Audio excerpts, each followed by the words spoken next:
The road to King of the Ring continues, and the road to 100 episodes has met its final stop. As this is this is our 99th episode. Although for me, I believe this is my 96th episode. As wait 99, yeah, 96 episodes for me, and now 63 episodes for you.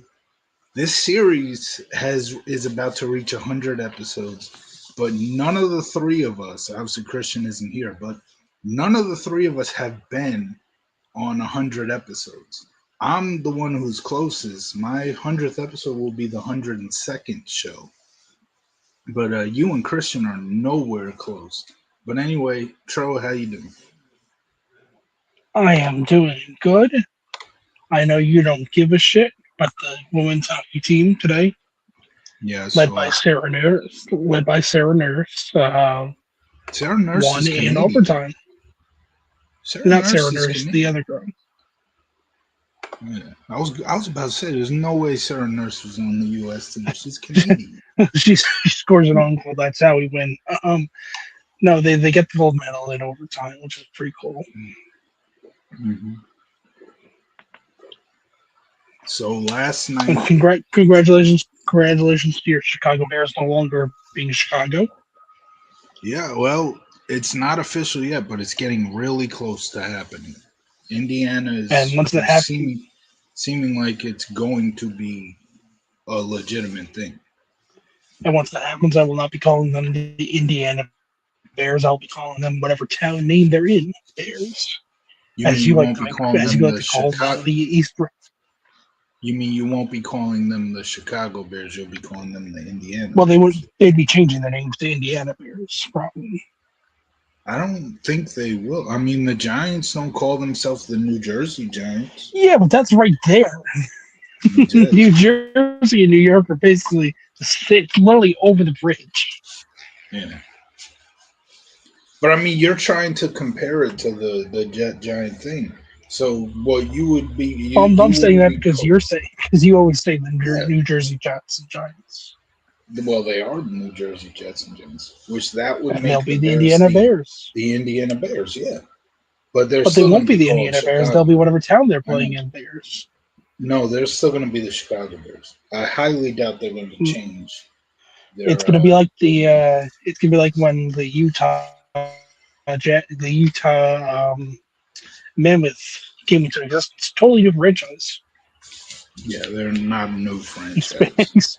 Expansion. Not an This new bear expansion team, the team. expansion team. Caleb Williams, the So best quarterback in Indiana Bear history. So last night we covered the May 23rd, 2002 episode of SmackDown. A bit of a miss there, even though we did have a really good promo from Hulk Hogan to end the show, and the beginning of the McMahon Hogan feud, I guess. Although, I mean, they did ultimately call that match 20 years in the making, so you can technically say that feud had begun a long time ago. But at least in terms of television, they essentially kicked it off with that promo. But obviously, we don't get any more McMahon Hogan stuff until I would say No Way Out 2003, right? Where Before McMahon cost before No Way Out. yeah before essentially before so like around like January. I think right away when Hogan comes back right after Royal Rumble, and the Yeah. storyline is that Stephanie brought him back, and Mr. McMahon gets pissed at that. So yeah, I think that's where the McMahon Hogan build to Mania really officially starts. Even though on the last show they kind of teased it, the last show that we reviewed, but tonight we are reviewing the May 27th, 2002 edition of Raw, coming off our SmackDown review from last night and coming off a Raw episode that kicked off this road to where we saw Undertaker defeat Rob Van Dam for the undisputed title. And well, here's how we kick off the show this time on May 27th, 2002. We kick it off with Chris Benoit because they are in Edmonton, Alberta, No. Canada. Benoit is on the shelf at this point, and he's just about to make his way back. So obviously, show's in Alberta. Benoit's an Alberta boy. He's also, a murderer, but he wasn't yet at this point. So they give at the time the hometown hero his hometown He's got a welcome mullet. here. Yeah, he does. So Chris Benoit says that although Mr. McMahon drafted him a couple of months ago, which goes back to two Road 2s ago when we did the Road to Backlash, we covered the the draft. Yeah, that episode was a part of the Road to Backlash. So he says even though Mr. McMahon may have drafted him to SmackDown, he wasn't going to miss a show in his hometown. Benoit says he's only a few weeks from returning. So he's letting the fans know he will be back real soon. But then Eddie Guerrero comes out. And they're talking that. So JR has already brought up the fact that Stone Cold is late to the arena, which I'm not sure. I'm not sure if this was like legit, but knowing what was going on with Austin at the time, it seems like it may have been. We don't see Stone Cold Steve Austin until the end of the night. Now, I don't know if that was just the way they planned it or was he really late to the arena. I don't know. But so JR is saying with the fact that Stone Cold is late to the arena, it's the only reason you're seeing Eddie Guerrero out here right now because obviously last week Eddie Guerrero broke a beer bottle over the head of Stone Cold Steve Austin. So what JR is saying is Eddie Guerrero doesn't want that smoke from Stone Cold Steve Austin. I really don't care if it's Eddie Guerrero guy. Well, remember, Stone Cold was wearing a red hat, and Eddie Guerrero was singing in Spanish, which we did not see. Is he speaking Spanish? We did not see that part on the Raw, but that was one of the how you say it? One of the edited, not edited. Oh my gosh, why am I forgetting the term? Extras, I guess. Satellite. No, well, yeah, put it that way. That's one of the satellite things where the satellite picked up. Eddie Guerrero started singing in Spanish, and Stone Cold Steve Austin sitting there wearing a red hat, and he's like, "This little Goddamn son, singing American, you bastard!" And JR's like, "Yes, you're damn right. You go, Steve. Teach them to sing American." Maybe we now know why Austin and JR were such good friends. Which obviously we're joking about the whole Eddie Guerrero thing, but Austin has his fair share of allegations when it comes to racism. So, Ahmed and Johnson, his wife. I didn't know about Deborah, but yeah, he beat up Deborah. Oh yeah, well that I know about. I thought you meant that Deborah has racial allegations. I did not know about. Yeah. I don't want to be the manager for The Rock. Yeah. Now where the hell was it? So Eddie comes out. Eddie says that Benoit is jealous of Eddie Guerrero. He says he's always been jealous. And then Eddie Guerrero, in character, but still tells a little truth. He may be doing it in character, but he speaks absolute truth. He says Eddie was the one with the most talent and most charisma out of the Radicals. Yeah. That's not necessarily saying much, but it's 100% true. Yeah, and Dean Malenko and Perry Saturn. And Benoit. And that's Benoit, congratulations. that's not saying much, but it's 100% true. And well, to Eddie Guerrero's credit, he is one of the most charismatic performers of in WWE and pro wrestling in general history. But when you're the most charismatic out of the Radicals, not the flex you think it is. But he It's said, not an achievement, Eddie. yeah. So after all this, Ric Flair makes his way down to the ring and he asks the fans if they want to see Chris Benoit versus Eddie Guerrero tonight. Crowd responds with cheers. Well, Flair says that's just too bad. He says that Austin and Deborah are late due to a family emergency, but he also says that doesn't matter because, well, if you remember last week, Stone Cold Steve Austin was benched. He was benched. Yep. Keeps Once you get missing. below 200. Yeah, he keeps missing the net. He keeps getting beat horribly defensively. He's on the ice for every Well, goal. if it was Patrick Waugh, that wouldn't really matter unless you're Anthony Dunclair. In which case, keep Druin out there. Be fucking shit. Yeah, Druin's got to go. Uh, and then he says so Austin's bench, and he says Benoit can't wrestle here since he is a SmackDown wrestler. Are we He's also also not ignoring? cleared. Yeah, that's what I was gonna say. Are we just gonna ignore that? Like he literally said it himself. He's not clear yet. He's just here because it's in his hometown. He wants to see his hometown fans. So Guerrero tells Benoit to get out of the ring, and he gets decked by Benoit as a result, which leads to Benoit getting escorted out of the arena by security, as we see that during the break right after the segment, the security taking Benoit out of the arena.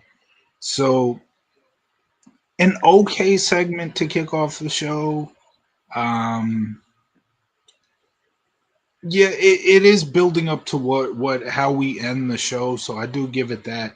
Again, still King of the Ring is a little ways away, I guess, and they still are not. It's a whole month away at this point. It's Yeah. June 23rd is the show. It's May 27th, so it's a little less than a month away. But all this that kicked off the show here was not building to the pay per view, even though obviously Was building to Vengeance 03. yeah.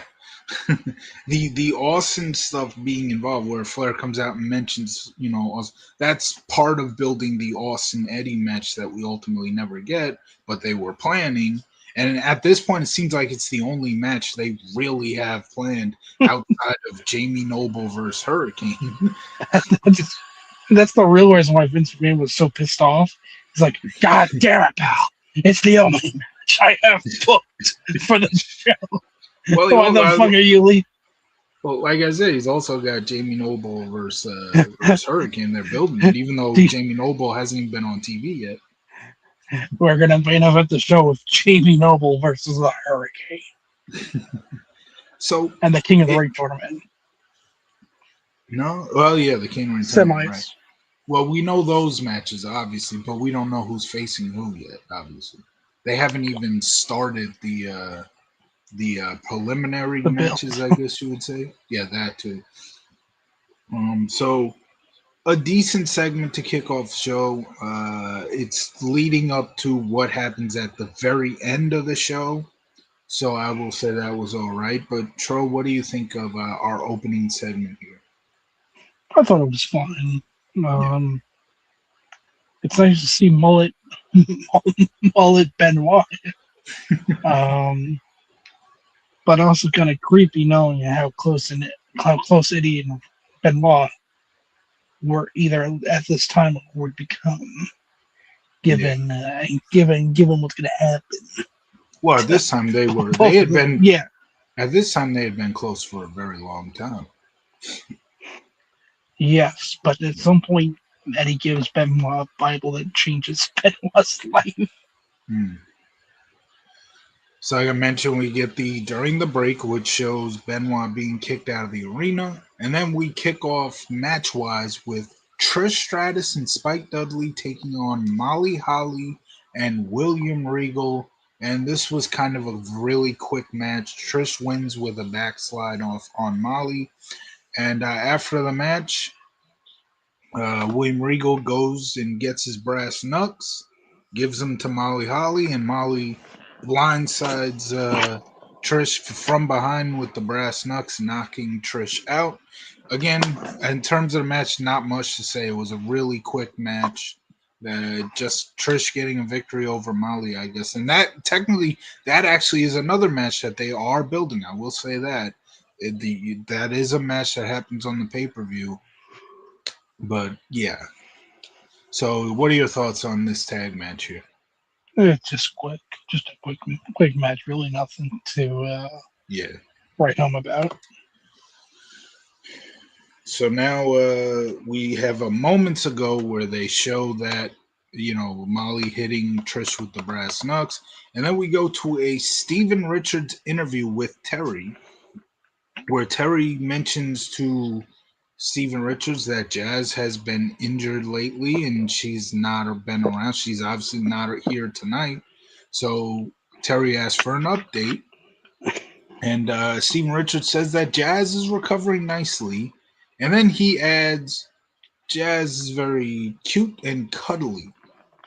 Oh, And then that's when Jacqueline comes in and is like, what did you just say about Jazz? And Jacqueline just gets all mad about that, which because obviously cute and cuddly is not what Jazz would ever want to be described as. And Jacqueline, being a friend of Jazz, obviously does not want to hear this. Well, Steven Richards says Jacqueline's only getting mad because she, excuse me, wants to hook up with Steven Richards. Jacqueline says that he's half right, and remember at this point Steven Richards is your hardcore champion, and this is in the middle of the 24/7 rule. So Jacqueline attacks Steven Richards, goes for a pin. It is broken up by Sean Stasiak, who in turn Planet. goes Planet Stasiak, yeah, who in turn goes for a pin himself, but he is broken up by the late great Big Boss Man. And then that God. leads that he goes for a pin, broken up by Stasiak again. Stasiak and Bossman fight off camera. So when the camera pans back to Steven Richards, there's only two people in the picture. One is Steven Richards, and he is laid out. And the other is Terry, who was interviewing Steven Richards at the beginning of this segment. She goes for the pin, gets the 1, 2, 3, and is your new hardcore champion for about 2 seconds because Steven Richards immediately rolls her up, gets the 1, 2, 3, and wins back the hardcore title. I'm all for these 24/7 segments. They were always funny. It was always crazy to see like a bunch of title changes, even though they're only changed twice here. But it would always be crazy to see like a bunch of title changes, especially when the person who started as champ when all this started ends up still getting the title in the end after all those millions of title changes. Yeah, I'm all for 24/7 stuff. So this I'm okay with. It was a decent comedy segment. Tro, your thoughts? Big Boss Man in the year 2002. What Yeah, the hell are we doing? this was uh this was his last run, and where This might have been his last straw. I don't know if it was his last Raw, but it was definitely his last run. Yeah. He debuted, or excuse me, he returned in December of 2001 to be a part of the Booker T. Austin feud on Booker's side. He competed in the Rumble match, and that was about it. Nothing much. There was a random ass tag match that he was a part of. While although random, a although random, a really like high profile tag match where it was Boss Man and Perfect taking on the Hardys. Like a really interesting clash of and we got a comment here from FUQ Quad Johnson. I know I butchered that. He says, "Am I crazy? You guys streaming a lot this week? You're not crazy. We have been streaming a lot. We're trying to we took a very long time in our last road to Speed run. yeah, we took a long time in that road to Judgment Day, and we're trying not to do that for this road too. We want to try and knock out as many of these as Yeah, we quickly have as we two can. shows to do each time, so Plus, we're trying to get to our 100th episode here, so we're trying to knock as many out as we can to get to 100, and maybe depending on how I feel tomorrow, because I get home early tomorrow, like 4 o'clock, I think. Well, I get off at 4 tomorrow. you I should do it should be. while you work. Nah, do you want me to get Just re- fired? You want me yeah, to that would make for great content, though. Walmart's like, where the hell's all the cards? Oh, the card associate guy's talking about some wrestling show here. He's in He's the talking about break room. Maven. He's in the break room talking about Kurt Angle versus Edge in a steel cage. Hey guys, Maven here. This is how I got Frank fired for Walmart. No, but yeah, Kua Johnson, you are exactly right. We have streamed a lot this week, but we're trying to get through this The road the to algorithm is doing its part. We got a viewer. uh, let's hope. Let's hope. Yeah, we got one viewer right now. That's more than we've had for our past 10 streams Yeah. combined. When's the last time we've even got a comment? The only time we get a comment is during the baseball season because Yuki Matsui always Yeah, comes through. pretty much. Yeah, That and the editor recap sometimes. yeah, sometimes. Now we have X Pac and Big Show backstage. Booker T comes in and asks X Pac Boo. if he's ready for if he's ready because they have a tag match tonight. That is when Nash comes in and says you better be ready. He says nobody is getting help tonight. Big Show's in a match with Bradshaw. Booker T and X Pac are in a tag match against the Hardys, and Kevin Nash says nobody is getting help in their matches tonight.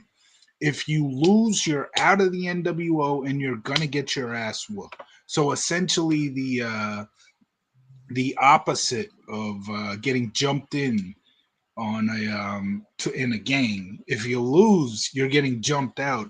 And here you go. Guess who this is?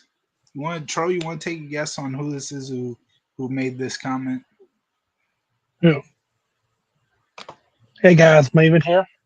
It's Yuki. Of course it is. He's the only he only exists within the channel. He says his new name is Fuqua. Thank you.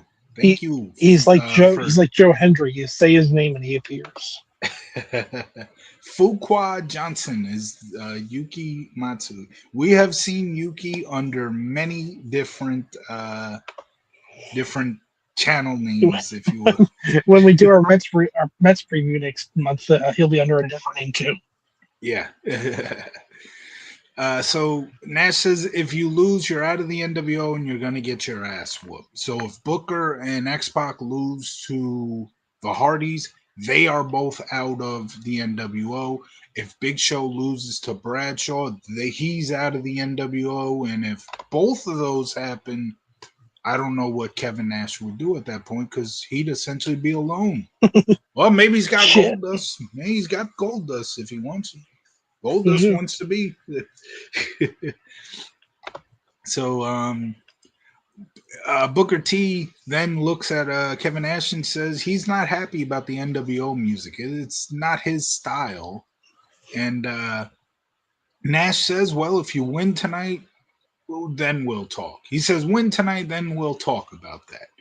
And then they walk out of the locker room. The camera pans to a ice tub. And what do you know? Goldust peeks his head out of the ice tub, and it's revealed that Goldust was eavesdropping the whole time. kind of a funny ending to that segment. It's an okay segment, just setting up what they're doing with the NWO for the night. Your thoughts on this whole segment here, Trump? I thought it was good. Yeah. Yeah, it sets up for what happened later in the night. So, And I mean, Goldust at the end was good comedy. Yeah. You know, you just you never know. You never know when you walk by an ice tub, and next thing you know, it just so happens that Goldust has been in the ice tub the whole time. Yeah, I mean that happens. That doesn't happen to you all the time. No, it's happened a When few times. I mean, when you're at Walmart and you open up the propane, you're not expecting Goldust to be there. He's been there sometimes, yeah. Again, it's part of the job. We have to Yep. shoo away Goldust a few times here and there. So now we have Jonathan Coachman in the parking lot. He is waiting for Stone Cold Steve Austin. And then we get straight into Booker T and X-Pac taking on the Hardys, with Booker and X-Pac spotting the NWO on the line. You would think that X-Pac would be grandfathered in by Kevin Nash, being that X-Pac was an original. Not original 3, but I mean like WCW. Yeah, WCW wise, he was a part of that NWO. You think that would mean he was grandfathered in. Apparently not. He still has Kane's mask. He does. He does. Yeah, he still has it on. Oh, I think I remember now. Yeah, he did have Kane's What mask. the That's hell? crazy. He's keeping this feud. He's keeping this feud alive. Well, the plan probably was for Kane to come back and attack NWO. So obviously, but once Wasn't Kane supposed back, to be a backlash? No, Kane got hurt right before. No, I know he got hurt, but yeah.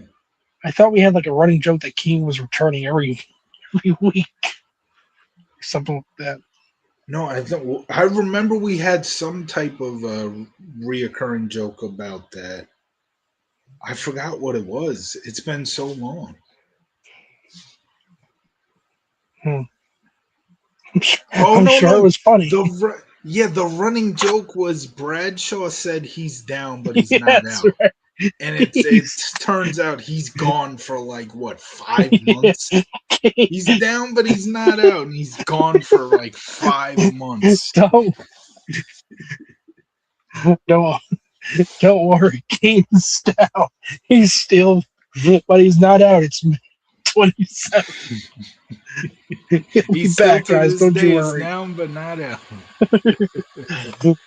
So, X-Pac and Booker T take on the Hardys for X-Pac and Booker T's stake in the NWO. If they lose, they're out, and they get their asses kicked by Kevin Nash. Booker T and X-Pac get the win. It was a decent match for what it was. Crowd definitely into it. It involves the Hardys. The Hardys always popular, so it was a decent match. After the match, Booker T says he came here to give the fans what they wanted to see. He then says, "Hit my music," and he does the spin-a-rooney. And guess who wasn't happy to see Booker T do the spin-a-rooney? X-Pac. No, X-Pac was fine with it. Oh, I know who it was. The goddamn fucking spin-a-rooney. Yeah. You know the spin-a-rooney is a white man's move.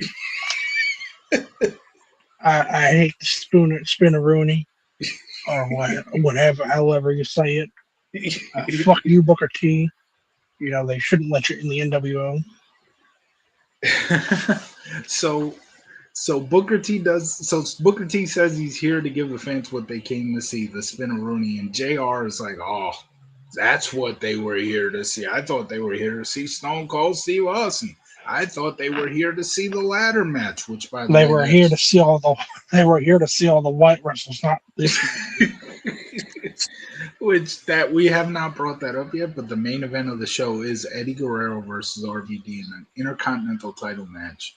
ladder match, and a really good match, as we will cover it soon. But a really good match that almost got completely ruined by some drunken idiot. But we will get to all of that real soon. So, like I say, yeah, Booker T does the spin a Rooney. JR is pissed because a black man's getting TV time. Uh, Fuck. JR.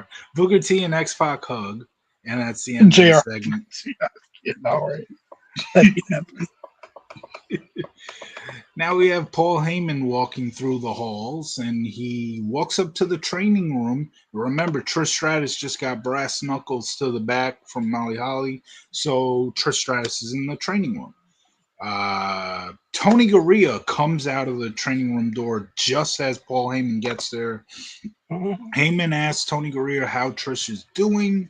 Uh, Tony says she's getting better, blah blah blah.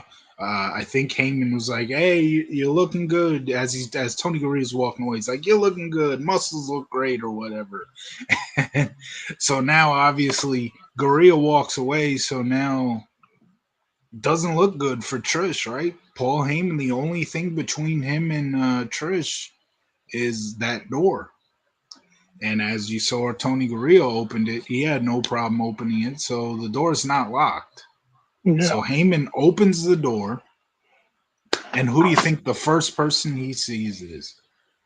Well, you see, this is the Edmonton Oilers training room, so a random ass Edmonton Oiler from the year 2002. No, he sees Bubba Ray Dudley. I mean, it could be. It was pretty cool seeing the old NHL logo, Yeah. the old brown one. So, excuse me. So Bubba grabs Paul Heyman, starts tossing him around the freaking hallway, and then he tells Heyman that he's been waiting 8 years to get his hands on Paul. He tells him to stay away from Trish and to tell his meal ticket, I got your next big thing right here. Raw After Dark, ladies and gentlemen. Suck my cock. My So next. more slime ball Paul Heyman, but he got what he deserved. Obviously, been talking about Maybe how he just wanted to check on Trish. maybe. But no, Also, this is what when you have a heel like this. This is the type of moments that you want to see, and this is where those type of characters, while being very awkward with the way he treats Lita, he treated Lita leading up to Backlash, the way he's been treating Trish, while very awkward. This is the payoff when you see Bubba Ray Dudley step in for Trish and just toss Paul Heyman around. That's the type of payoff you get for. So there is that. But what were you about to say? well, it's also revisionist history when Bubba Ray says, "I've been waiting 8 years to do this." Hmm. Brother, it's 2002. 8 years ago would have been what? 90, 93, 94? Ah, I don't but think. that is when Paul Heyman took over ECW. Yeah, but I don't think Bubba Ray was in ECW when it started. That's true. That's true. If Bubba wanted to get serious, he could have been like, "I'm gonna send you to Tommy fucking Dreamer. He's gonna he's gonna finish the job." Oh boy, you bring up Tommy Dreamer. Oh boy. Say his name and he appears. Oh boy. I I didn't believe think in Tommy I Dreamer. I I didn't think that it was coming up so soon. But one of the most disgusting segments in WWE history. The only good thing about this is I think that means the Tommy Dreamer skits are done, but I could be wrong. I don't I don't remember. know how you can top this.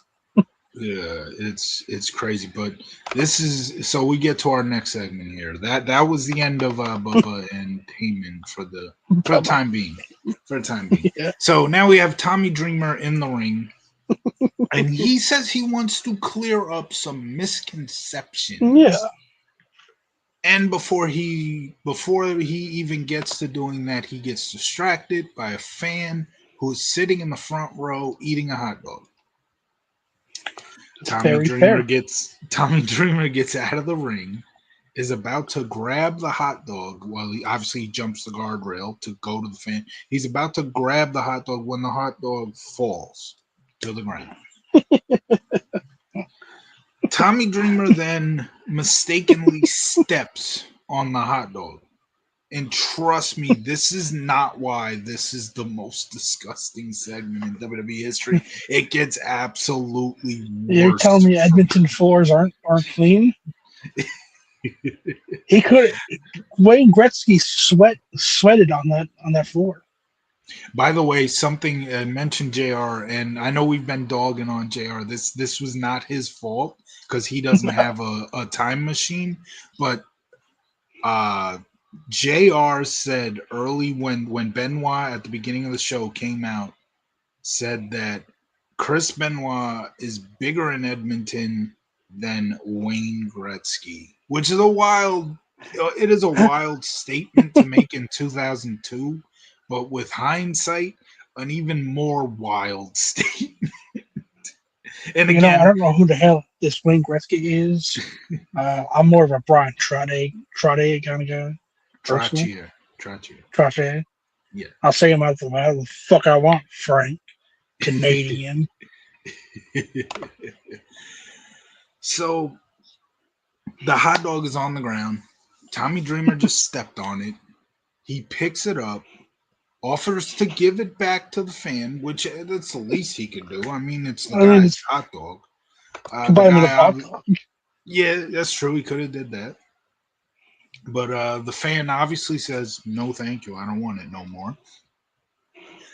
And then Tommy Dreamer takes a bite of it. Again, I said this in our last Raw review, but who asked for this? But look at his hair, Frank. His hair is beautiful and gorgeous.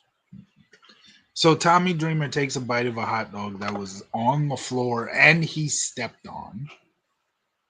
So then he gets back to the ring and he's about to once again try to clear up these so-called misconceptions about him when the dead man comes out. Big baby face reaction. And Chris Benoit walks all the way to the ring. Rest in peace, Scott Hall. I stole one from Scott Hall there.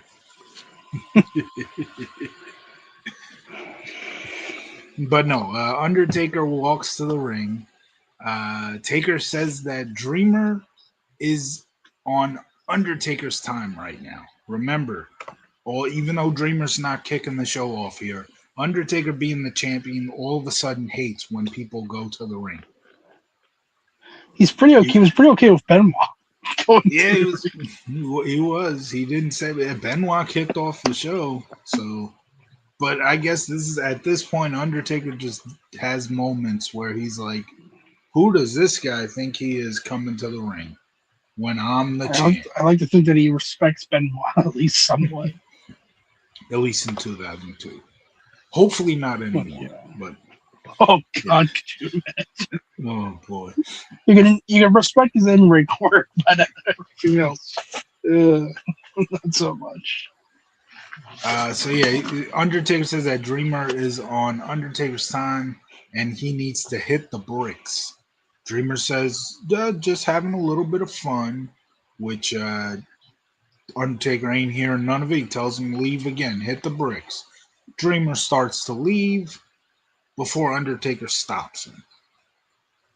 Undertaker then offers him a shot at the WWE title. And yes, that is exactly what we want to see, right?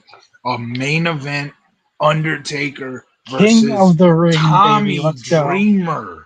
Yeah, let's see. You think Tommy you're special? You do. Tommy Dreamer, who thinks people are offended by his freaking ponytail. Yeah, whoop-de-doo.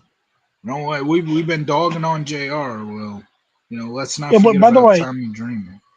before we get to the cusp of this whole segment, the Oh my Undertaker god. brought out his spit thing, and he's never ever before brought it out. So Yeah. I'm just saying it's a little suspicious that he never brings it out. Because could you imagine him using that as a weapon? Oh. Ah, that's how you win an I Quit match. Just Yeah. throw that up. Yeah. Yeah. That is I quit. exactly it. Fuck this shit. How Except for you Charlie win, Kramer, he'd look it up. how you win a Tommy how you win an I Quit match is just by showing any of these Tommy Dreamer skits or this segment here to your opponent, and they will quit immediately. Well, I also love how Tommy Dreamer throughout his whole career in WWE, even in the ECW revival, he doesn't have his own merchandise. He literally wears the shirt of the show Yes, or pay per view. yes. Sometimes he But wears he has a cool Raw shirt though. yeah. Sometimes he wears shirts of other wrestlers. I think I remember seeing him on one random ass show where he was wearing. I can't remember. It was a wrestler though. It was some wrestler that is not him, nor was he even in a program or a tag team at the time with. It was just a random ass moment. He's got his Tommy But, Dreamer pants on, his TD, his little yeah, red shoes. yeah, boy. Oof. So where are we here? Even though I really don't want to relive this Wow, this is a this segment of the night. What are you segment. talking about? No, it is not. But again, Undertaker offers Dreamer a shot at the WWE title, which Dreamer obviously says yes to, but then Undertaker completely shoots it down, saying, nobody, not you, or nobody in that locker room poses a threat. Something very similar to what he said on SmackDown just a few nights ago. Nobody in that locker room poses a threat to him, but since he's a nice guy, and here we go. Since he's a nice guy and Dreamer loves to entertain the fans by doing disgusting things, Dreamer immediately rebuts by saying, "I don't think it's disgusting." Um, Undertaker says, oh, hold on, he wants Tommy Dreamer to drink Undertaker's tobacco spit. Oh my god. This is the one time I've heard you go, "Oh God," and I actually agree with you. It's like the one time I actually agree. Once again, Why did you do this to us, Frank? This is your fault. I You could didn't have picked it. realize. You could have picked a freaking Backlash '99, but no, we're stuck with fucking Tommy Dreamer drinking and eating the spit of I Undertaker's tobacco. I love Backlash '99. That is definitely a future road too, but it's not. I'm not going to spoil what Just my did a random next. ass show. I'm not going to spoil what my next road to is, but it's not Backlash '99. But Backlash '99 is definitely coming in the future at some point. But when I pick road twos of shows, I'm not thinking about the bad stuff. I'm thinking about the good stuff.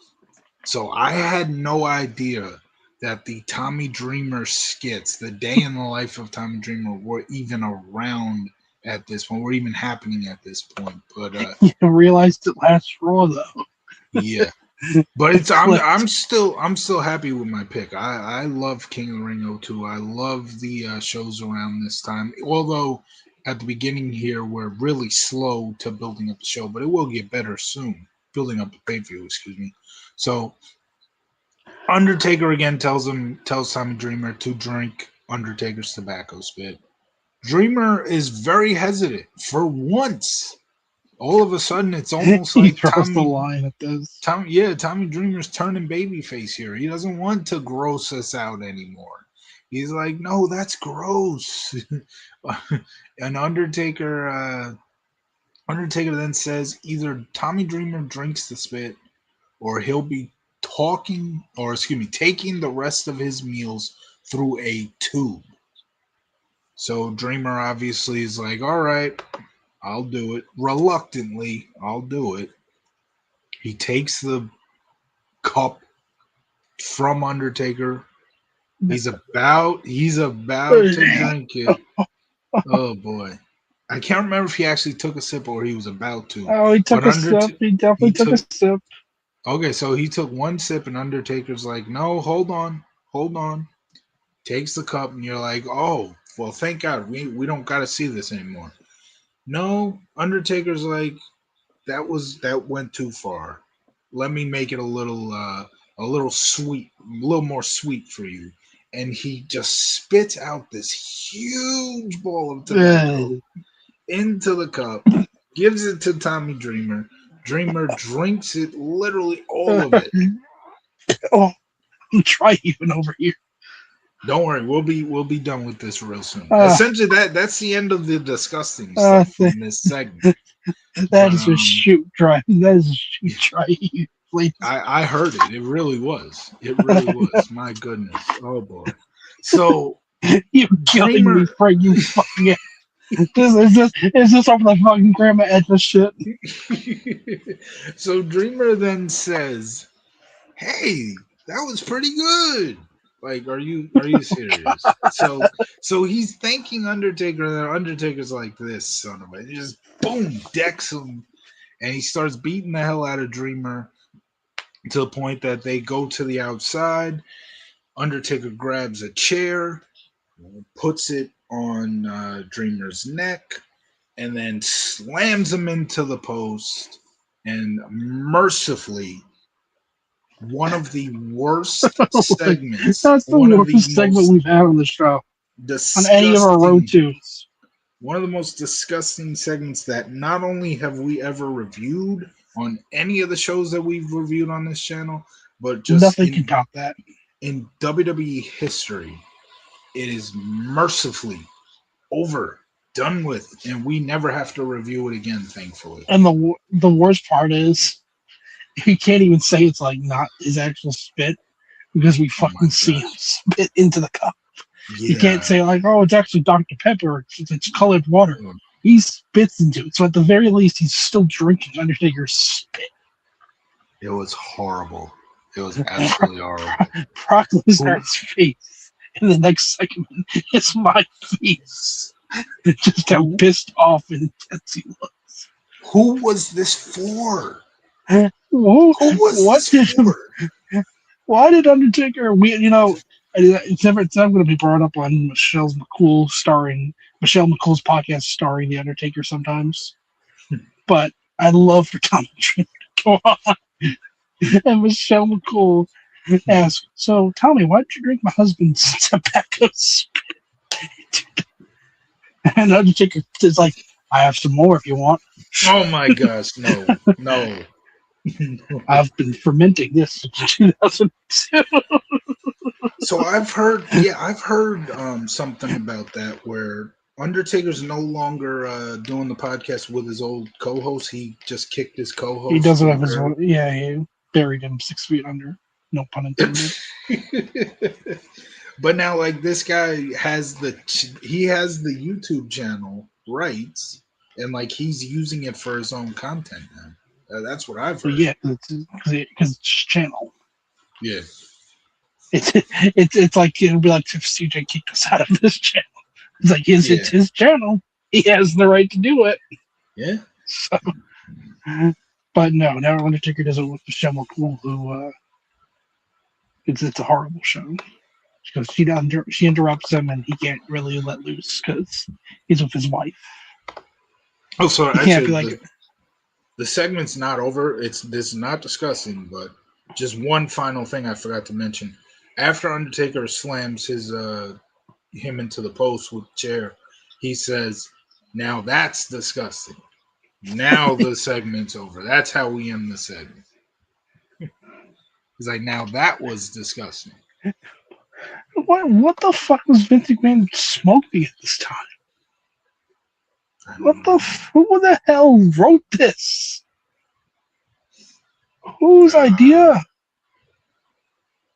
And how did this not win the worst promotional stunt of the year at the What Wrestling Observer?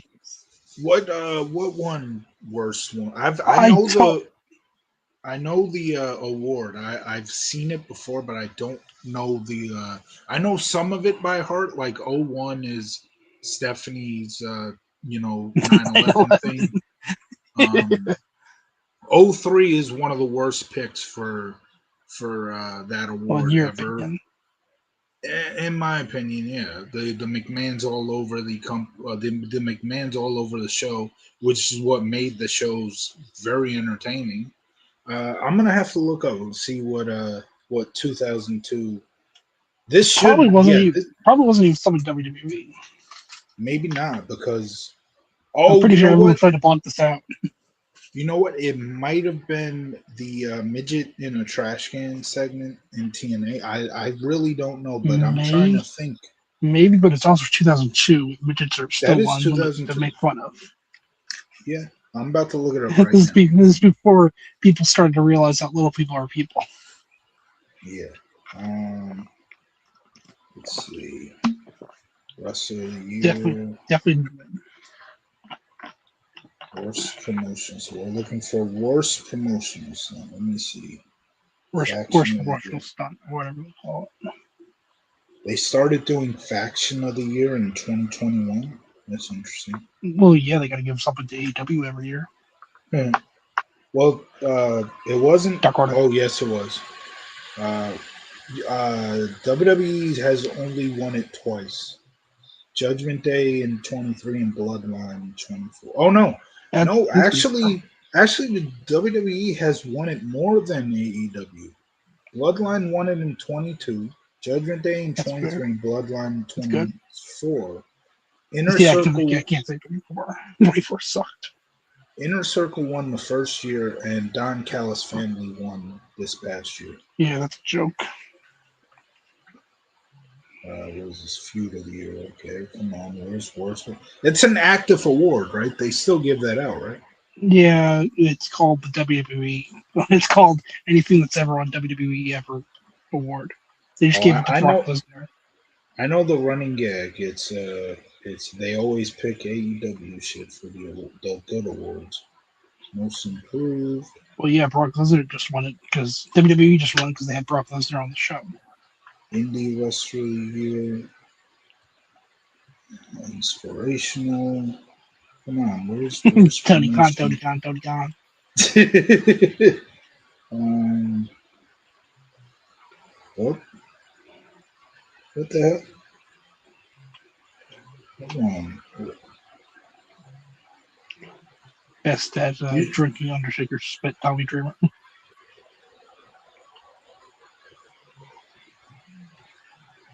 where the hell is it? I just looked throughout every award. I couldn't find it. I know it's on the Wikipedia because I swear that's how I've seen it before. I've looked on this. Um, what is this? Oh, Eric Bischoff versus Vince McMahon won Feud of the Year in '96. Wasn't even a That's feud. yeah, that's a little too real there. You shouldn't be. That's yeah, I don't know about that.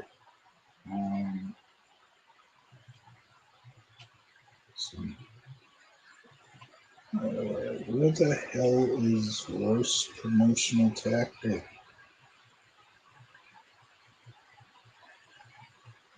Okay, I'm gonna have to look it up by Google. Hold on.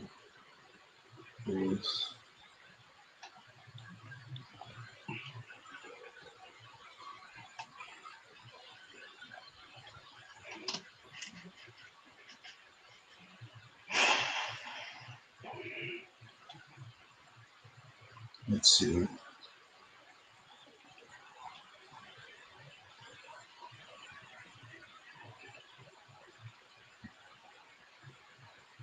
Um,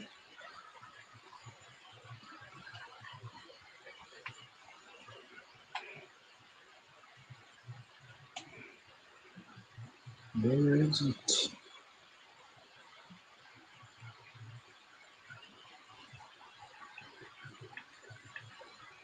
Well, here's fandom list of newsletter awards. Let's see if we can find it here. Let's see.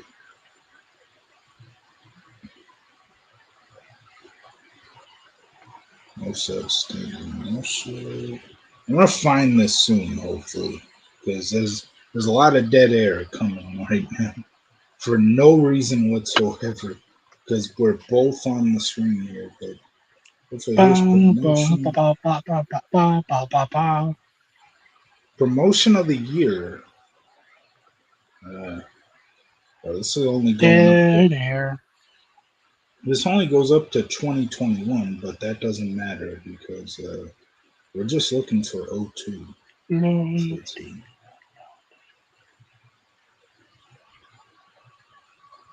Uh, box office draw, feud of the year, most improved, Oh, least charismatic, best technical wrestler, blah blah blah. Benoit. Brawler, best flyer, most overrated, most under. He actually gave that. The PWI actually gave most overrated to a New Japan guy in 2021. That's pretty surprising. Cookie of the year. Cookie with what? Cookie of the year. You've never heard of that award? No. You've never heard of the Cookie of the year? They give it to the best cookie to ever be eaten by a wrestler in the year. Did they give it to Undertaker's spit? Nope. Damn. Best wrestling. My gosh, some of these awards are stupid. Oh, here we go. Most disgusting promotional tactic. Yeah. 2002 was Triple. Oh, I should have known this. Triple H accusing Kane of murder and necrophilia. Oh yeah, Katie Vick. Yeah, that adds up. Some of these awards are just silly. Kane and Pregnant Lita won 2004, which again another good. Well, that was a rape. That was raping, though.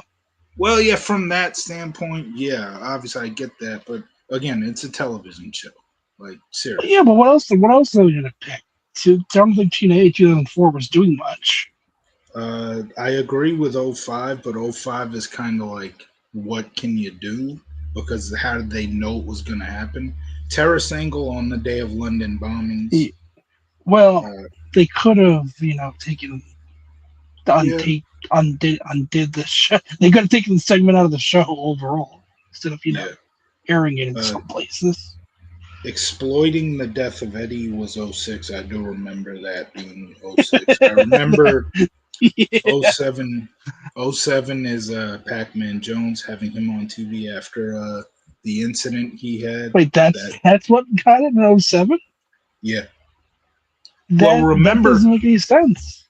Remember what happened though that led to him going to TNA.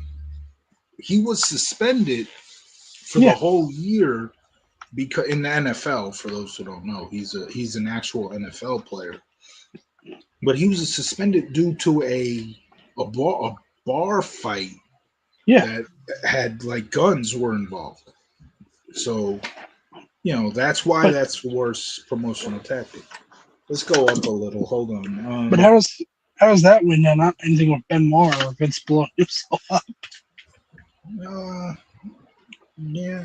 If they're giving it, if 2005 they're giving that to because they had the power of hindsight, why didn't they give it to 07 with the power of hindsight? That's fair. Let's go to the 90s. Okay, I have no idea. Oh, wait. So Anita stabbing Jose Gonzalez. What year? Talking about the same 1990. Is that the same Jose Gonzalez who killed Bruiser Brody? That might be the. I don't know what year Bruiser Brody died, but he died in '89, I think. So then, yeah, Yeah, that probably deserves to. That probably deserves to win the worst promotional stunt, given how they killed actually, fucking how they killed Bruce Brook.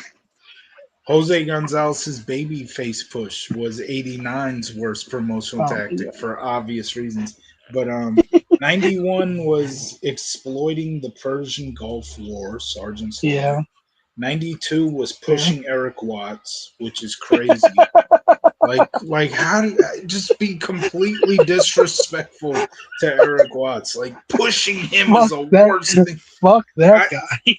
I get why they're saying they picked that because his dad was the writer, but Yeah, like he was the seriously, fuck. that's fucked up, man. That's crazy. For Fuck yeah. '93, Kevin Nash's or excuse me, Cactus Jack gets amnesia. I '94, don't Ric even remember Flair. that. Me neither. '94, Ric Flair retirement angle. '95, Yeah. the 900 hotline from Mean Gene. 96, fake Diesel and fake Razor Ramon Yeah. and the real Double J. Wow, they just threw in the real Double J Fuck was you, Double J. yeah, the real Double J was Road Dogg. Oh, that's right. But Yeah. and that's why they were doing that because Jeff Jarrett went to WCW. So essentially, I guess they picked all three of them because they were all making fun of guys in They could have WCW. done the $1 million Ted um, That's true. segments. Yeah. 97 is an easy one. Melanie Pillman, I know I'm mispronouncing her Oh name, but yeah. the interview after Brian Pillman's death. 98, We know your husband just died, but how are you feeling? yeah. 98, exploiting Scott Hall's alcoholism. Yeah. 99 is obvious. 99 is obvious. Owen Hart's Oh, death. and David yeah, Arquette winning the WCW title in that's 2000. pretty We fair. went over pretty much everything there, and I really don't care about the other ones. Those are the ones I just wanted to look at. I mean, most of Um, those are pretty fair. I think. eh, I I would not say I all. know you'll disagree with the David Arquette stuff, but there's Oh yeah. not really much WWE that you can Oh really well, WWE say was was at its shit. yeah. WWE was at its absolute best Yeah. at the time. Um, so now we have Brock Lesnar and Paul Heyman backstage. Paul Heyman says Bubba pulled Brock Lesnar's punk card and he asked Brock if he's going to let Bubba get away with it. I like this here because it shows how much of a slime ball again that Paul Heyman is. Paul Heyman just nearly got his ass beat by Bubba Ray because he was found lacking. No Brock by his side.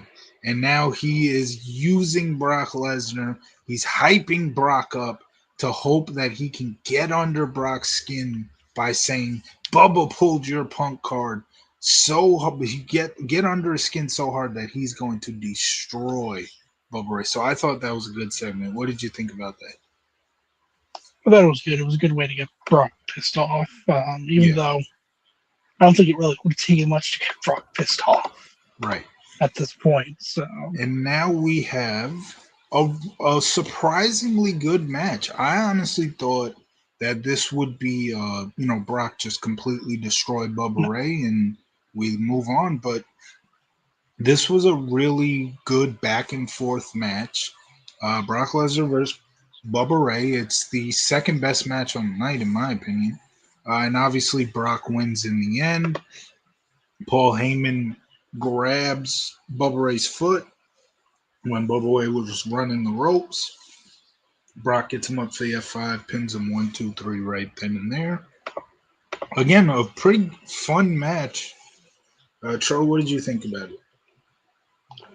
well, first we see Bubba Ray do the German suplex, which is He did. He did a freaking couple. He did like freaking two or three. crazy, Yeah, he did like two or three. and they were good ones too. Um, He was celebrating Chris Benoit's return. yeah. He should have done a flying headbutt too. And just imagine, Bubba Ray could have outdone Brock Lesnar almost a full 10 years before Brock did. when he was hitting those suplexes, he could have got up and said "Suplex City, bitch." Yeah, He could have gone but viral before going viral was even a thing. I thought that was a good match. I think we were gonna find as this road two goes on, Brock really works well with the bigger men because Yeah. I know he has a good match with Test at King of the Ring.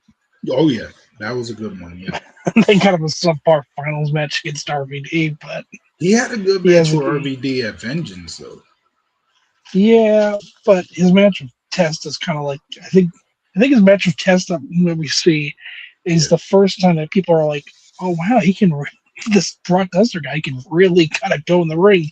He's not just this meathead who can hit this move and that move. He can actually work. right. Um, so now we once again have Jonathan Coachman waiting for Stone Cold Steve Austin, and instead he sees Raven, who is Oh my just god, randomly sitting around outside, and JR has a message for you. Fuck for you. some reason, Coach asked. You're saying that Raven would say that to Coach, right? Yeah, Yeah. For some reason, For some reason, Coach is asking Raven about Stone Cold Steve Austin's family business. What's going because Raven on would know. with them? Yeah, like Raven would know. So, Coach asks Raven about Deborah's family emergency, Oh god, and Raven says it's not Deborah's emergency; it's Austin. Something's wrong with Austin. And Raven says he wishes he could help. He wishes he can help Austin, but it's Austin's destiny. It's sort of just a yeah, random "let's get that's Raven on." ominous. Yeah, it's just a random ass "let's get Raven on TV" and continuing this whole Coach is waiting for Austin thing throughout the night. Not much else to really talk about that. I feel like there was no need for this. But again, I'd rather watch this than watch the Tommy Dreamer segment. There absolutely was no need for that. But your thoughts on this Raven thing here? Um, okay. I thought this was good, Yeah, but it is pretty ominous how he's saying all this stuff about Austin, given what we know about him. yeah, And the reason why I paused for a moment is I was trying to figure out if this was post or pre Bite This talk, right. the interview with Austin. It's pre because he does that on the 31st. Oh, okay, so that's coming up the day after Yeah, but I was trying SmackDown. to figure out if that's why he's saying like all this ominous stuff Yeah. about Austin. Big Show versus Bradshaw. Again, this is for Big Show's spot in the NWO. If he loses, he's out and he gets his ass kicked by Kevin Nash. I actually said earlier that X-Pac should be grandfathered in, and my dumbass forgot. Big Giant. Show should be grandfathered in too, because Big Show was actually a member before X-Pac. Big Show Yeah, was he's part of literally the Giant was literally the first guy to jump ship. yeah. Yeah. So Why he doesn't was the the Big Show first. have cool NWO gear? He doesn't need him. He's fucking Big Show. Well, he just put the little NWO logo, and Booker T has the NWO logo on his balls. Yeah, but No stripes. you walk up to a 7 foot giant and tell him to put on NWO gear. He'll probably say sweet. He'll say I don't. too sweet. You haven't had enough going through all those tables leading up to Backlash. Well, I'm just saying, maybe Kevin Nash can be like Kevin Nash is pretty much about the same height. Yeah. Put on this NWO gear. You try, having all those torn quads and walk up to a 7 foot giant and tell him fucking put on an NWO shirt. He probably sneezed. Tore his quads. So Big Show gets the win. Again, this was a nothing match. He's down but Just not out, baby. right. Bradshaw should have said that during the match. Kane's down, but he's not out. He's coming back soon. I'm down, but I'm not out. Tommy Dreamer is down, but he's not out. Oh boy, no. Hopefully Tommy Dreamer's out. I don't think we ever see him until Yeah, ECW. No, actually, you know what? He does win the hardcore title because he changes it to Yeah, New York license plate. and he retires it with the IC title with RVD, and then the IC title comes back like Yeah, only a few months later. But or no, that was the European title. It was the European and yeah, hardcore title, I think, and then they yeah. retired the IC at No Mercy. Um, so yeah, Big Show wins with chokeslam. Not much else to talk about. Just keeping Big Show in the NWO. Your thoughts on Bradshaw versus Big Show? It's a nothing match. It's It kind of is. there. Booker T and X Pac backstage.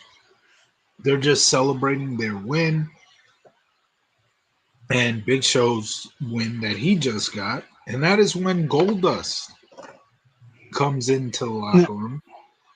NWO shirt, NWO face paint. Are X you Pac, sure? sure about what? Are you sure this is Goldust? I mean, it could be Sting. He's got the black and white on, He's got the face paint. Got or the face. it could be Black Rain. Maybe, maybe. Meow meow meow. Black Rain makes his debut. So X Pac is pissed off. He's like, "How can you wear those colors? You're disrespecting those colors." And Booker T just laughs it off and says that Goldust looks like an Oreo cookie.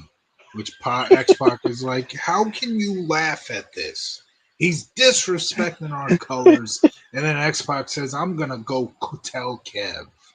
I'm And then gonna go that's tell Jr. Oh, I told you this is what happens when you invite Booker T as kind to oh the my NWO. gosh. Oh And my now you got Goldust looking like an Oreo. So, so I now don't we even. go. I only eat the cream part of the Oreos. Oh my gosh. So now we go to the world in Times Square. Are you there, Frank? Is that you? Are you in the crowd? No, I'm not in the crowd for this. Not yet. Damn. The four remaining Tough Enough contestants all have arm wrestling matches with each other. The two remaining men go against each other. Two What? remaining women. Two remaining women. Uh, Jake beats Kenny. That's Kenny King. And Jake and Kenny end up being the losers in the end because Linda and Jackie both win the contest, which I think it's cool that two women won, but I still don't understand how that happened. Like the first year it was one guy, one woman, and now all of a sudden it's two. Like The I don't. men just really sucked this season. Kenny King has gone on to have a so-so Well, yeah, indie but winning career. winning the winning tough enough is pointless. It's if you Yeah. come in second or third or don't even make the cut, you're successful. Yeah, Maven's so the closest thing to a successful winner. John Morrison is essentially I the forgot he most won. successful. Yeah. Um, so Jake beats Kenny King, and then Linda What's up with absolutely. Jake's hair? I don't know. That is the probably what's one of the worst haircuts I've ever seen. You got to think that he. I don't know what he did after Tough Enough, but maybe we can get him on the show to ask him. What what was up with that haircut in 2002 of May? So yeah, Jake beats Kenny, Linda beats Jackie, and absolutely demolishes Jackie. Where just they grabbed on, and Linda just completely squashed her in 2 seconds. So that's the end of that segment. Did I ask your thoughts on that Booker T X Pac Gold segment Yeah, there? Okay. RVD interview.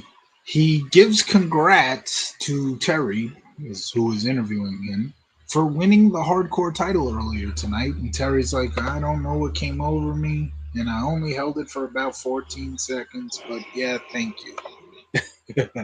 So RVD says ladder matches are dangerous, but the IC title is worth it. He says Latino heat will be burned tonight because when it comes to climbing ladders, nobody gets higher than Reeb Voon Doom. That's what RVD stands for, right? Yes. So just a quick interview segment there, building up the ladder match main event. Now we have Coach looking for Austin again, and it looks like he's finally found him as a truck pulls Yes. up, and it ends up being Howard Finkel. And Oh, Fink is just begging Coach to let Ric Flair know that he's late because his car broke down. He had to bum a ride from a guy named Phil. Phil let him off at some place where he still was nowhere near the arena. So all that funny little comedy skit there with Howard Finkel, who was always great I when it came. What were you gonna say? I think I figured out why Austin is late. Why? Now we're in Canada, yes. Yep. Yep. Now, Edmonton. assuming you probably have to cross a bridge to get to the Yeah, into Edmonton, yeah, yeah. I he's know where you're seeing all going. the he's seeing all the kiddie pools. He's getting PTSD. Oh Yeah, no, not yeah. the kiddie. He's holding on to Deborah. Deborah, the kiddie pool. I love when we can bring back our old running jokes from prior Road Twos. We've It's actually like been doing it this continuity. whole show. Yeah, we've been doing it this whole show. We went back to the Yeah, cane we should have done running that. We should gag, have saved this for 100th episode. 100th episode continuity. which which is coming possibly tomorrow, but we'll see about that. We'll see how I feel. Uh, so, what are your thoughts on Howard Finkel there? He's pretty funny there. Yeah, it's cool to see. It's cool to see Howard Finkel. Yeah. He's a great guy. So now we have Crash versus NWO Dust. Random ass. Yes, random ass match. NWO What is Dust. Crash doing? He's I don't know. He used to be the. Why isn't he challenging for the hardcore titles? He should be though. Yeah, he is. He's the king of those 24/7 Yeah, spots. the next time we see Crash Holly, MFer. he's a mo- yeah, he's a moron. Or more. Yeah, right. He's a Matitude following follower or whatever you would say. He follows Shannon Moore, and that makes him a Right. moron. Shannon Moore is the Matitude follower. And So then he being that Crash follows Shannon Moore, he's a Matitude following yeah, Matitude follower. that's Or cr- Matitude following follower. I don't know. and then even crazier, they release him, and then He he's dead passed like away. by the end of Yeah, the year. yeah. What Which the is fuck? really sad. Yeah, Yeah, that's just horrible. yeah. The But don't MF worry, thing, him and Hardcore only said they weren't friends. So the Matitude follower thing was really entertaining. I will say that. And, well, Crash wasn't friends with Hardcore Holly. He damn sure wasn't friends with Triple H either. Because I've heard a shoot interview from like really close to when he passed away, where he was going off on Triple H, how he just buries everybody, blah blah blah. He went off on Triple H. I'm pretty sure the shoot interview is somewhere on YouTube because that's where I watched it. Um, as for this match, this was a nothing match, a quick one. NWO Dust gets the win with face paint and everything. And then Kevin Nash comes down. It's making it look like he's going to attack NWO Dust, which doesn't happen. NWO Dust gets out of the ring. Crash is getting up, to which he gets a big boot from Nash. there's the quad. And Nash leaves the ring, and that's the end of that. Thoughts on Crash versus NWO Dust? I thought the match was fine, but I'm just happy Kevin Nash didn't tear his quad on the big boot. You thought the match was fine? It was nothing. I mean, it's nice to see Crash Holly. It is. It absolutely is. But It's nice to see Crash Holly and Goldust is entertaining. So absolutely, Goldust is great. look, it was either this or they were going to follow up with Tommy Dreamer in the back. No, no.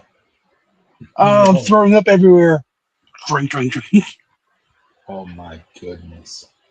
Um, all right. Well, let's wrap things up here. We're towards the end.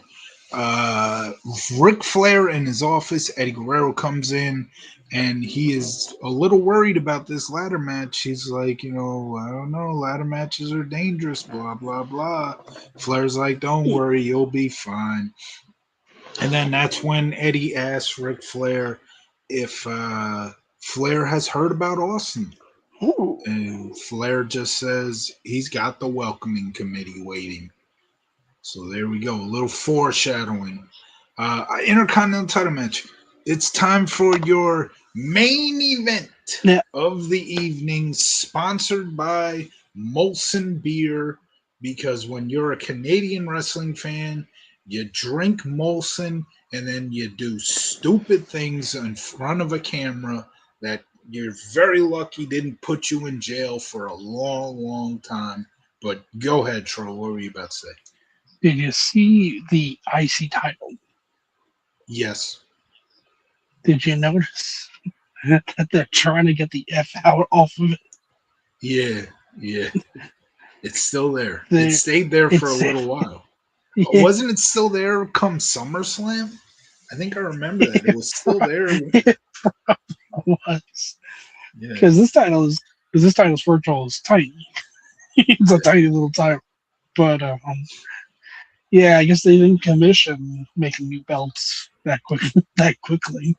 They could have just So put tape over it. so a couple of things that happened in this match that we gotta mention.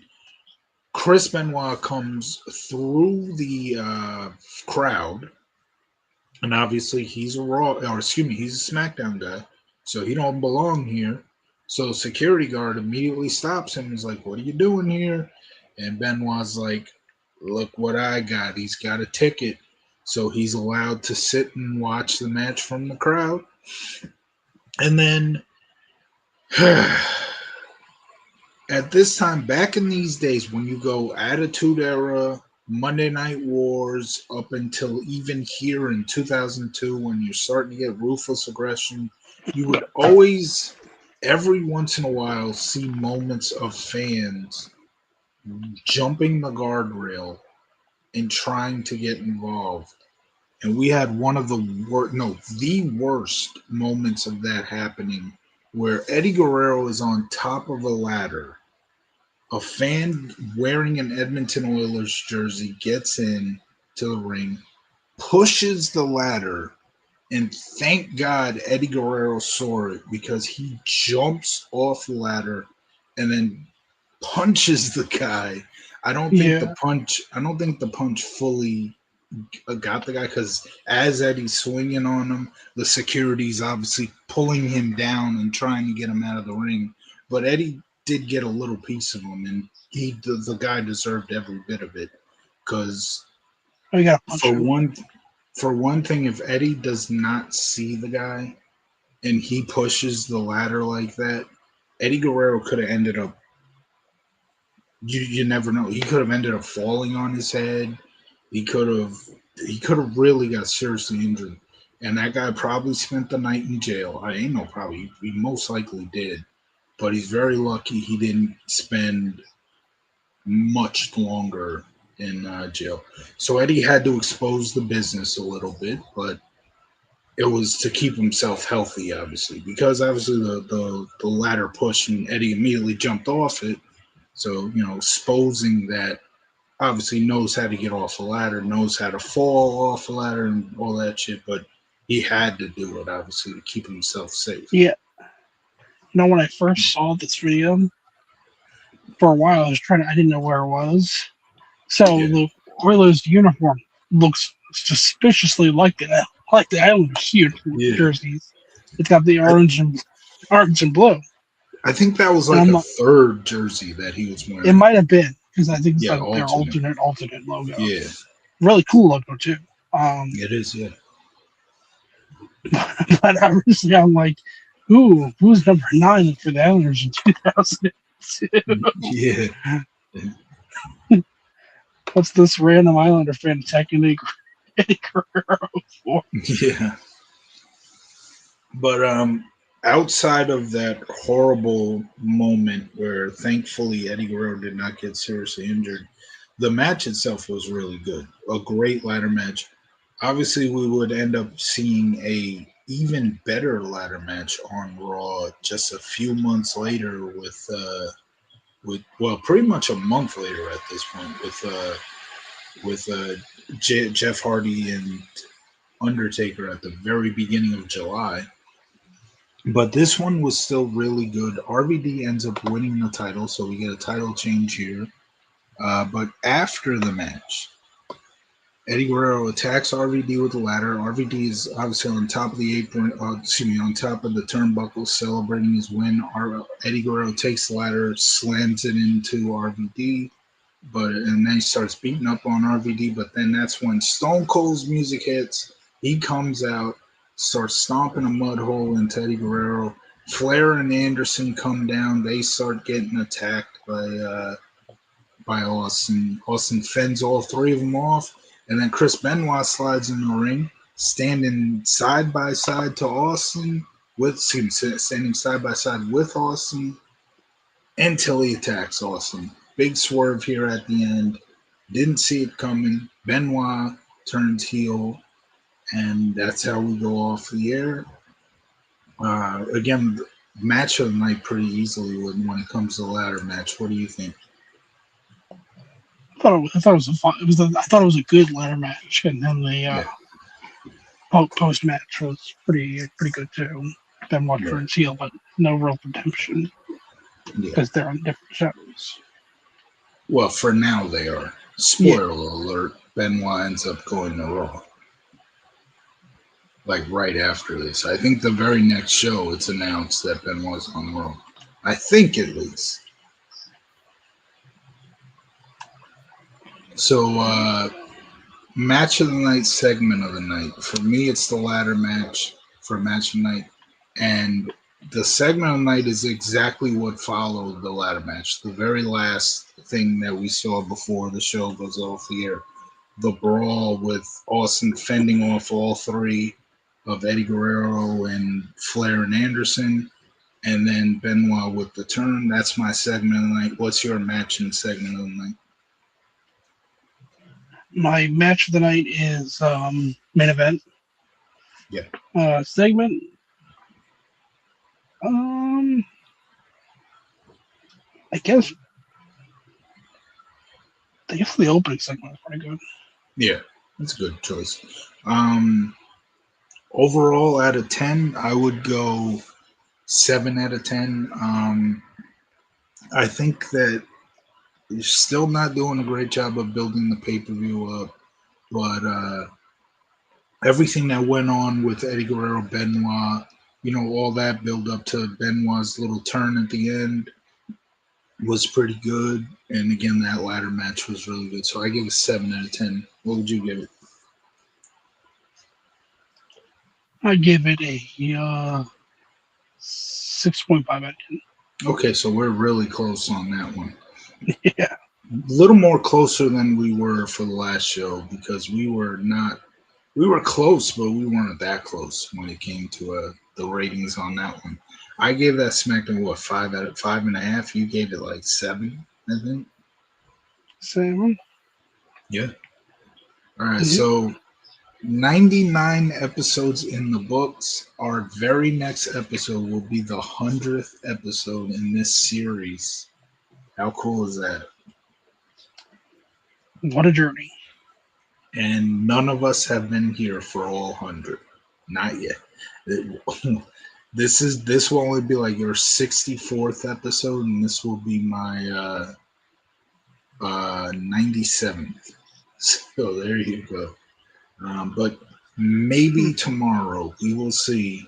We'll maybe get it to tomorrow. If not tomorrow, then Sunday we will do the 100th episode.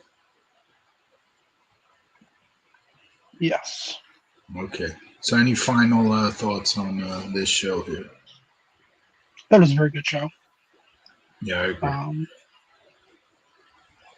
It, probably one of the better ones, except for the worst segment that we've ever done on the show. Yeah, I think one of the worst segments in WWE history. But yeah, uh, yeah, I agree. It was a good show, even That with is the that. worst. That is the worst thing we've ever done. Yeah, it is. It is a good show, even with that horrible segment. But thank you to anybody who's watched. Thank you to Yuki for coming through in the comments for a few Yeah. minutes. And if you like the show, if you enjoyed this episode, please like and subscribe and hit the notifications bell. Thank you, Tro, for reminding me on that one. I never say that. Tro, you reminded me yesterday. But If you don't hit the bell, we will send you some Undertaker spit that you'll have to drink. oh my goodness, no, no, don't. There's your. We will not do that. Trust me. We will. No, but we will see you Subscriber again. drink spit. We will see you again either tomorrow or Sunday. See you later.